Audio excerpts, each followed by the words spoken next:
Hello everyone, and first off and foremost, I'm sorry I haven't made a video in a while. It's just been sort of hard to lately with all the stuff going on. But not only that, but I've been recently spending more time studying Celtic culture and religion more than I have language. I will get back onto those language videos pretty soon, including the Welsh ones. I know how much everybody loves the Welsh videos. But before we go on with that, and before I also fix the Gaulish video that I made before, I'm going to redo that one because, as you can tell from the comments section, from someone who I highly respect, that it's very wrong. But before we do any of that, I would like to have a little introduction into Welsh, or not Welsh, but Celtic religion in general, mostly about the gods, actually, in this case. Because there is a lot of things that people seem to have mistaken about the Celtic gods, and there's a lot of misconceptions, and oh, well, this minor god might be a whole god in the Celtic pantheon and stuff like that. But today what I'm going to do is I'm going to compare the three main sources that we have for Celtic mythology, and that is the accounts written by Romans about the Gaulish mythology, the Irish annals that tell about Irish mythology, and the four branches of the Mabinogi. Dagos Deos, which means good god in Proto-Celtic, is speculated to be the Gaulish Sukelus and Dagda, as Sukelus means something like the good striker, or the one who is struck good. Many people have interpreted this last etymology to mean that he was sacrificed like one of the Indo-European gods, I believe his name being Manus, making him a god of the underworld, or in this case, the otherworld. Both Sukelus and Dagda are seen wielding around a large melee weapon, blunt force that is, Sukelus having a big mallet, and the Dagda having a club that had to be carried by 9 men, or himself in most interpretations. In the Irish myth, he is said that with the other end of his club, he could resurrect people, which he did use on his son Kermit. It is unsure if he is a chief god, as in Irish mythology he has many children and portrays a similar role to Zeus when it comes to fertilizing, let's just say, many women or goddesses. Lug, Lugus, or Say, or in modern Irish, Lu Laufada, is a Celtic god that appears in every iteration of the mythology that we know of, implying that he has a very important role. In Irish mythology, he's described as the master of the arts, the long-armed one, the one who is skilled, the powerful striker. In Welsh tradition, he is known as the bright one with the strong hands, and he is referred to as having golden pipes at one point, and being invincible in the Welsh tradition. In Ireland again, he is known for approaching the other Tuatha De Danann and offering his services. He lists many services, including smithing, being a swordsman, being a poet, a historian, and a musician. And he is let in because he can do all of these things. In both Irish and Welsh tradition, his wife has something to do with flowers in her name or in her creation, and they both wield spears. It is possible that his name is related to the Indo-European root meaning light. Roman historians also write that Lugus is one of the 3 main gods of the Gauls, along with Taranis and Essus.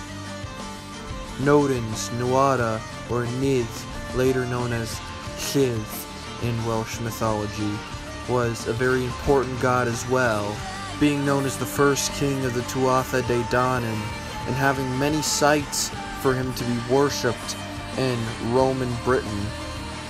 In Irish mythology, he is known for having his arm chopped off in a battle and be replaced by a silver one. And in the Welsh tradition, he is known for having a silver hand. Both these stories may imply that the original god Nodens of Gallo-Brythonic tradition had a silver appendage.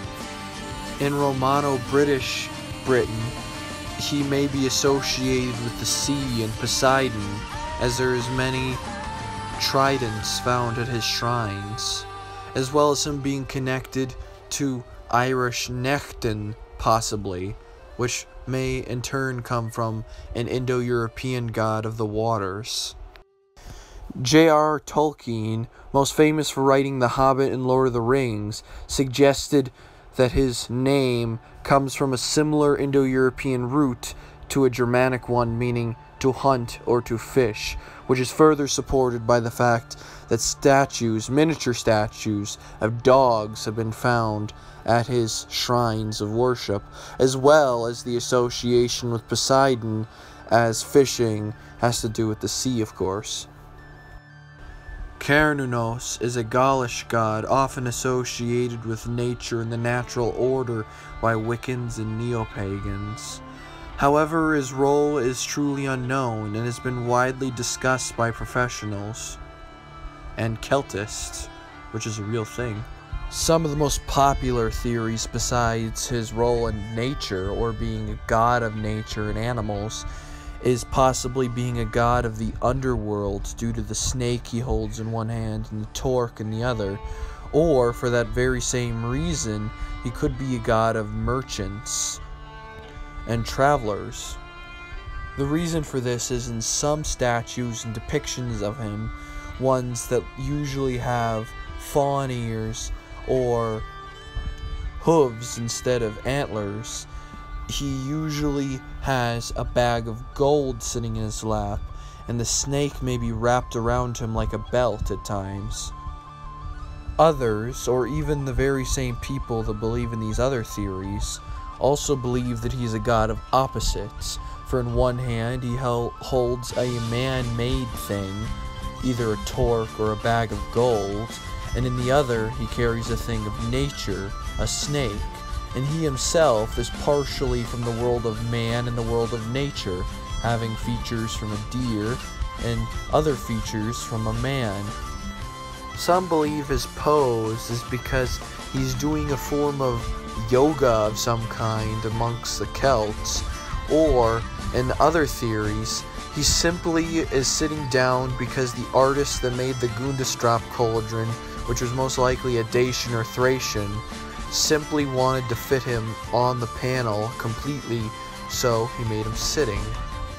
There has been much argument whether or not he appears in Irish and Welsh tradition. Some argue that the Welsh Gwydion is a form of epithet to Cernunnos. By the way, Cernunnos' name meaning the horned one. Gwydion comes from Proto-Celtic Widugenos, meaning born of the trees. This seems to support his role as a nature god theory. Others believe that the Irish figure Conall Cernach, the adoptive brother of Cuchulainn, could have been an incarnation of Cernunnos, not only because of the similarity in the name Cernach, but also because in one of the annals, he faces a deadly snake guarding the home of one of his adversaries. And when he does this, the snake, rather than harming him, wraps around his waist like a belt, just like some of the Cernunnos statues have. Taranis, literally the thunderer in Gaulish, and Turian, and reconstructed Taran in Welsh, is the Celtic god of thunders, often associated with a wheel. And coming from the same ancient Indo-European root as the more well-known god Thor from Norse mythology. In many statues, he is seen with a lightning bolt in one hand, ready to be thrown like a spear. And to the Romans, he was often associated with Jupiter. In fact, many of the Jupiter towers found in the Rhine River Valley region is seen by some experts as a representation of Taranis, but rather under the name Jupiter. The reason for this is the Indo-European thunder god, including Thor, is associated with oaks, and on each of the pillars there are many leaves representing the pillar as a form of artistic representation of a tree. Not only that, but Taranis on the Jupiter columns is seen riding a horse, carrying a wheel, and slaying a serpent-man hybrid, somewhat similar to the story of Thor versus Jormungandr in Norse mythology. Although in this picture he isn't carrying a wheel. This was the best picture I could find of a Jupiter column. He isn't at all mentioned in the Welsh tradition, but in the Irish tradition, however, he is mentioned as Turian. He doesn't have that big of a role in the Irish annals, but he does father 3 children from Brigid. Another 3 of his children, however, kill Lug's father Cian, and it has also been suggested that Turian is the same as the Irish Delbach. Some Romans recorded that the Gaulish would not plant their first crops until after the first thunderstorm of the year, or of the spring rather. It has been theorized that this means that they believe Taranis somehow helped them with their crops, no matter it be fertilizing the soil with his lightning, or driving off demons who would wish to put plagues on their crops. Despite not being mentioned in Welsh tradition, he does live on through the Welsh word for thunder, taran, or electricity rather. Brigantia, Brigid, Bregit. In Gaulish, Brigantia is a goddess of victory and a patron goddess to the Brigantis tribe in northern Britain. In Ireland, she was described as a triple goddess, a goddess of smithing, a goddess of music, and a goddess of hunting. She's been seen as a form of fire goddess by some, and in Irish tradition, she was the daughter of the Dagda, and possibly the wife or lover of Turian, or Gaulish Taranis. However, she is one of the few goddesses or deities at all from Irish tradition that have been preserved into the modern day. She's been preserved as Saint Brigid of Ireland. Although in Irish, her name would be Brigid or Brigid. To the Gauls, she was a goddess of victory, said before, possibly associating her with her warrior role in the Irish tradition. The Welsh never really have her, as the case with many of their gods, but she is remembered in the Welsh tradition as Saint Brigid, or Brigid.